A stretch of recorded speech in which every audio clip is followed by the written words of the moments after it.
وی مورې په خېټه مې هم درد دی، په سر مې هم درد دی، په ورمې کې مې هم درد دی، په خپه کې مې هم درد دی، په پونده کې مې هم درد دی او په زنګون کې مې هم درد دی. وی مورې زه مړه کېږم. وی مورې که نه. وی زما زویه حکمتیاره، موږ هم تلي په دې لاره او ته هم راپسې راځه په دې لاره، ځکه چې د مرګ نه خلاصې نشته دی. و زما زویه ګلبدین حکمتیاره، ته په دې باندې نه پوهېدلې چې یو ورځ به ما ته مرګ راځي او هغه د مرګ درته روان دی، به بېسره پروت وي او په هډوکو په رګونو په کولمو دې درد کوي. یا زما شینګرې مورې، ظلمونه خو راباندې تا کړي دي، تا راته چې ټول افغانستان تباه و برباد که او تباه مې کړو. اوس مې ظلمونه کړي دي، زه د مرګ نه نه وېرېږم، خو د دې نه وېرېږم چې په هغې دنیا کې به ما سره څه کوي یو څه به نه کوي. یا لکه د اوزو والا مسعوده یا ګلبدینه، قسم دی چې خبره کومه درته سپینه چې زړه ښکته پورته نه کړې، هېڅ هم در سره نه کوي، خو صرف د دې دوه کوناټونه راځوړندوي، یوه ستنه ته په یو کوناټي کې اچوي او بله ستنه ته په بله کوناټي کې اچوي او د خیره سر راځوړندوي دي او بس سر به دې لاندې او شی به دې بره وي.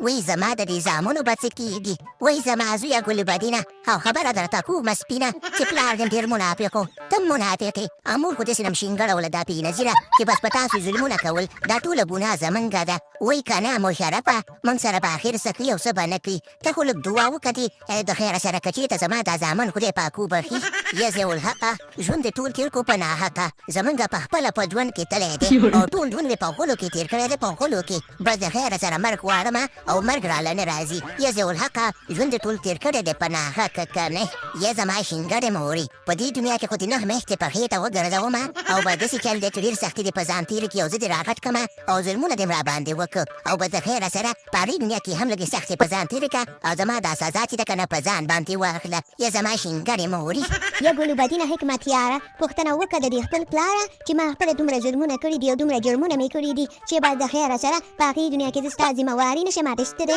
په دې دنیا کې دې دومره په عذابه کړمه او 9 میاشتې مې په خېټه وګرځولي، دومره دروند وې ظالمه د خدای چې راووته دې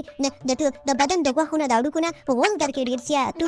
یاره مشرفه، ژوند خو هسې نم تېر شو ټول په ناحقه او داسې چل دی که نه چې د خیره سره په دې اخره کې د دې ژوندو خلکو ته ووایه چې کوم کارونه ونه کړي، کوم چې موږ کړي دي او خاص کار یې د شهباز شریف ته او غاصب منیر ته او رمونه زوی د بدل منیر ته هغه ته پیغام ولېږه چې څه وکړي او څه ونه کړي. موږ خو ډېر تبیانې کړي ودي چې په هغې دا وختونه رانه شي. یاره ضیاالحقه، ژوند دې ټول تېر کړی دی په ناحقه، داسې چل دی که نه چې زه خو به دې خلکو ته ووایم، شهباز شریف ته، غاصب منیر ته او ټولې دنیا ته به دا ووایم چې په پښتنو باندې ظلمونه مه کوئ، پښتانه مه وژنئ، په پښتنو باندې رحم وکړئ، ګینې بیا به زما غوندې د مرګ سوالونه کوئ او مرګ به درته نه راځي او د دې ګلبدین غوندې به م په ټول بدن دردي او د دې ضیاالحق په شانتې به په هغې مینه کې به م د کوناټونه راځوړند کړي.